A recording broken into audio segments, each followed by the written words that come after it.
Pada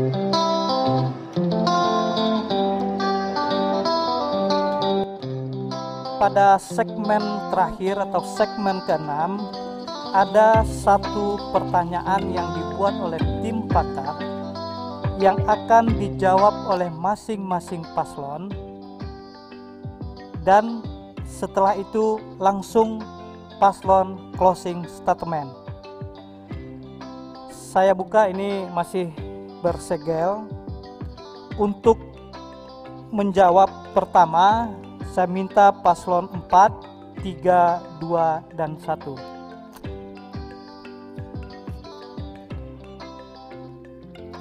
Pertanyaannya sama untuk semua calon.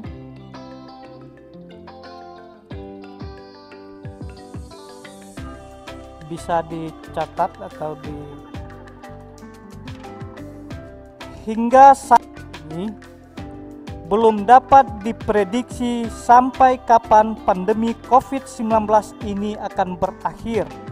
Oleh karena itu, dampak negatifnya terhadap kesehatan, sosial, ekonomi, budaya, dan pendidikan masyarakat tentu akan semakin parah. Pertanyaannya, jika Bapak diberi mandat oleh masyarakat Kabupaten Agam 5 tahun ke depan, apa strategi dan program konkret Bapak untuk mencegah dan mengendalikan penyebaran COVID-19 serta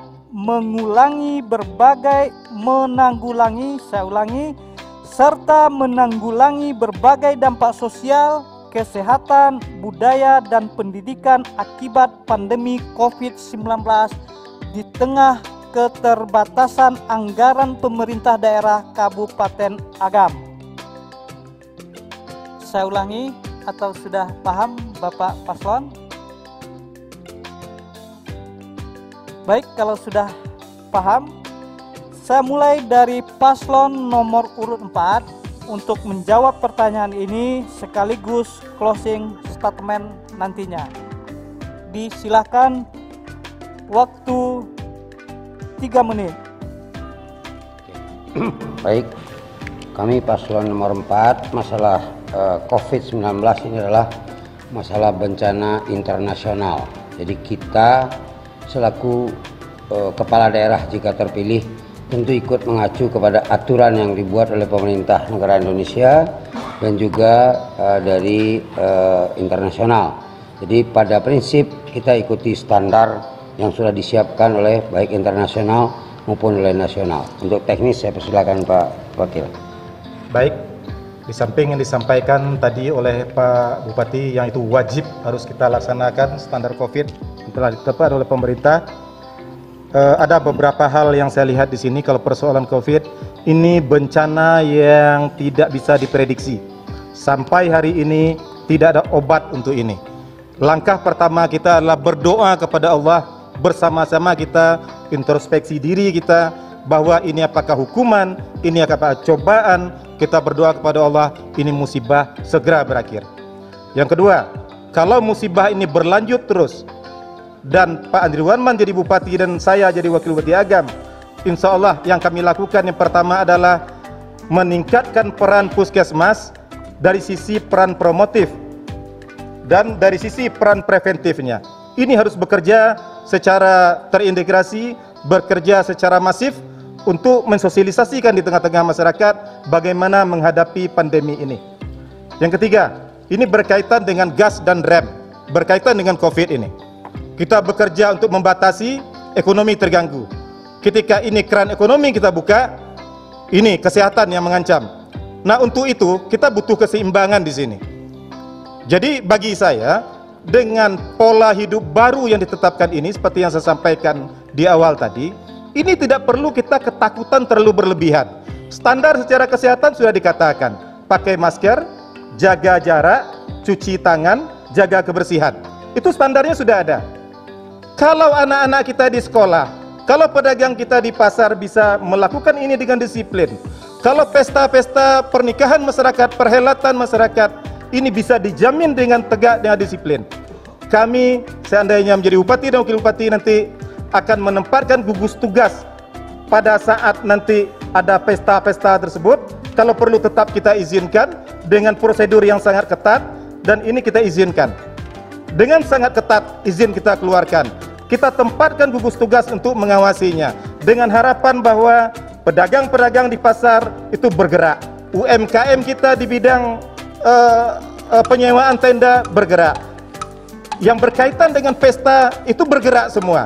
Jadi ekonomi tidak terganggu, kesehatan kita terselamatkan. Ini. Oke, terima kasih. Waktu telah habis. Kita lanjut pada paslon nomor 3. Ya. Di saat ini, jadi menjawab pertanyaan sekaligus nanti setelah menjawab pertanyaan langsung closing statement. Jadi waktu diberikan 3 menit, 2 menit bisa menjawab pertanyaan, 1 menit bisa dimanfaatkan untuk closing statement. Disilahkan paslon nomor 3. Ya, terima kasih. Saya akan mencoba menjawab. Di sini saya garis bawahi itu standar untuk pencegahan. Sudah jelas undang-undang dari pemerintah menetapkan kita harus atur jarak, cuci tangan, pakai masker, dan sekaligus kita hindari berkumpul di tempat-tempat ruangan dan di lapangan yang mengundang massa banyak, dan sekaligus kita hindari berjalan-jalan, nah, kan, ke rekreasi. Ini cukup rentan sekali ini. Kenapa? Di ruang ber-AC, di ruangan yang cukup pengap, ini mengandung COVID yang luar biasa. Ini menyangkut hajat hidup orang banyak. Mohon maaf, kami dari HAMKA ini kami indahkan dari mulai pendaftaran. Kami indahkan aturan dan undang-undang yang berlaku. 10 orang kami berangkat ke KPU. 20 orang kami berangkat ke KPU. Dan kami pun akan melepas daripada majelis taklim untuk berjalan, kami tidak mau dari HAMKA. Kenapa? Karena menyangkut hajat hidup orang banyak. Ini dari saya, mungkin ada tambahan dari Bapak Baik, Bupati. Saya langsung tambahkan 3 aja fungsi kerja utama: memutus penyebaran, kemudian mengobati dan isolasi bagi yang positif, kemudian berikutnya adalah mengatasi dampak sosial ekonomi. Kuncinya kalau ini adalah new normal, jadi kebiasaan baru, membangun kebiasaan tidak dengan perintah yang paling penting, tapi dikombinasikan, membangun kesadaran, jadi melibatkan banyak pihak. Edukasi yang penting di sini. Edukasi, kemudian yang kedua adalah memberikan konsisten dalam memberikan pengawasan. Kuncinya 2 itu, edukasi, konsisten dalam memberikan pengawasan, kedisiplinan, dan kepatuhan. Terakhir, saya lebih banyak menyampaikan closing statement, karena tema kita adalah pemerintahan dan pelayanan, maka saya mengutip, karena kita punya visi agama madani, saya mengutip kalau tadi 4 fungsi pemerintahan, inspirasi dalam surat Al-Quraisy ada 3 fungsi pemerintahan. Falyabudu rabb hadzal bait alladzi at'amahum min ju' wa amanahum min khauf. Yang pertama, bagaimana masyarakat agam ini menjadi masyarakat yang taat kepada Allah. Yang kedua, memerdekakan dari rasa lapar, itu kesejahteraan. Yang ketiga, memerdekakan dari rasa takut, itulah keadilan. Makanya kita ngambil visi itu merujuk terinspirasi dari sana. Jadi bukan nyomot-nyomot. Yang kedua, paradigma pelayanan. Saya ingat hadis Rasulullah, Nabi berdoa, siapa yang mengurus urusan umatku, dia persulit, maka persulitlah hidupnya. Siapa yang mempermudah berlaku lembut, permudahlah hidupnya. Itu 2 kata kunci yang perlu kita pegang visi madani. Terima kasih paslon 3. Selanjutnya kita minta paslon 2 untuk menjawab pertanyaan dan langsung closing statement. Disilahkan, waktu 3 menit. Para pemirsa di studio maupun di rumah, menurut saya penanggulangan COVID ini sudah bagus aturannya yang ditetapkan oleh pemerintah dengan membentuk gugus tugas, kemudian sudah sampai juga ke provinsi, dan selanjutnya sudah sampai ke kabupaten, dan itu sudah bagus menurut saya. Namun mungkin pada kesempatan ini saya harus sampaikan bahwa kita memerlukan partisipasi dari seluruh masyarakat, dari nenek mama, dari alim ulama, tokoh-tokoh masyarakat, untuk bisa mensosialisasikan ini kepada seluruh masyarakat di daerah masing-masing. Karena kita lihat dari beberapa kunjungan saya itu melihat bahwa COVID ini tidak terlalu dipermasalahkan. Bahkan seperti yang kewajiban kita memakai protokol kesehatan itu tidak rata-rata tidak diindahkan. Ya, banyak yang tidak pakai masker, tidak pakai sanitizer, kemudian tidak cuci tangan dan lain sebagainya. Jadi ke depan kita harapkan pemerintah sampai ke bawah bisa mensosialisasikan kepentingan untuk menanggulangi COVID-19 ini. Kemudian untuk closing statement, agam butuh sentuhan pemimpin yang bijak, ramah dan santun, karena karakter daerah Agam itu ayahnya garuh, ikannya liar, serta karakternya temperamental. Kemudian pilihan nomor urut 2, insya Allah Haryadi dan Novi akan mewujudkan keinginan kita bersama Agam hebat lagi.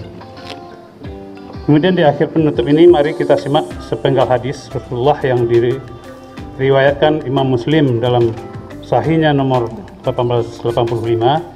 Sebaik-baik pemimpin kalian adalah kalian mencintai mereka dan mereka pun mencintai kalian. Kalian mendoakan mereka dan mereka pun mendoakan kalian. Sedangkan sejelek-jelek pemimpin kalian adalah kalian membenci mereka dan mereka pun membenci kalian. Kalian mengutuk mereka dan mereka pun mengutuk kalian. Semoga Allah meridai. Amin ya rabbal alamin. Oke, masih ada sedikit waktu. Kalau masih ingin ditambahkan paslon 2, kalau tidak kita tunggu waktunya habis.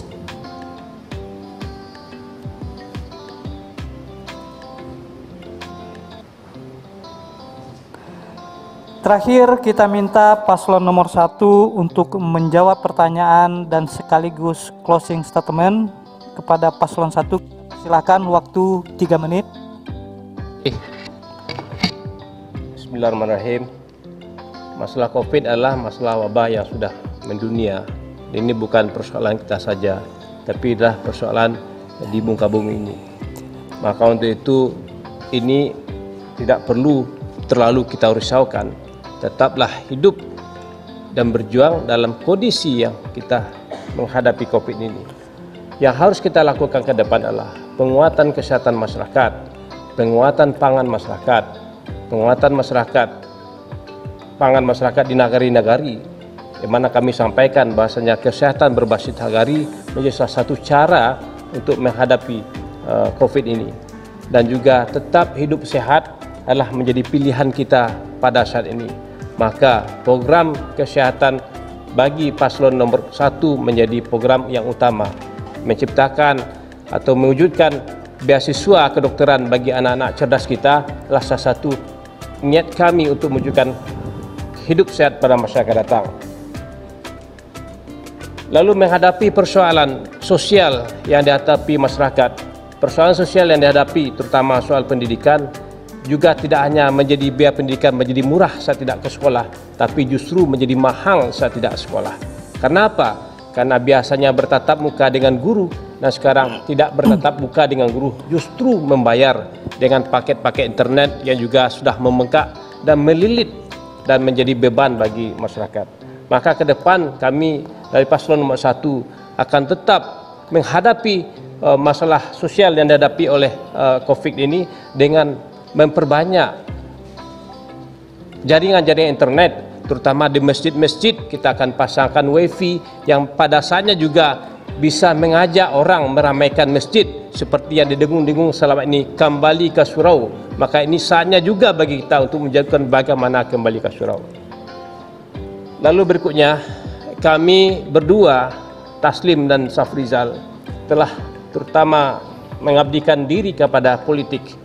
Bagi saya pribadi, memulai karir politik di saat muda dan saat ini juga hampir separuh dari umur saya adalah berpolitik.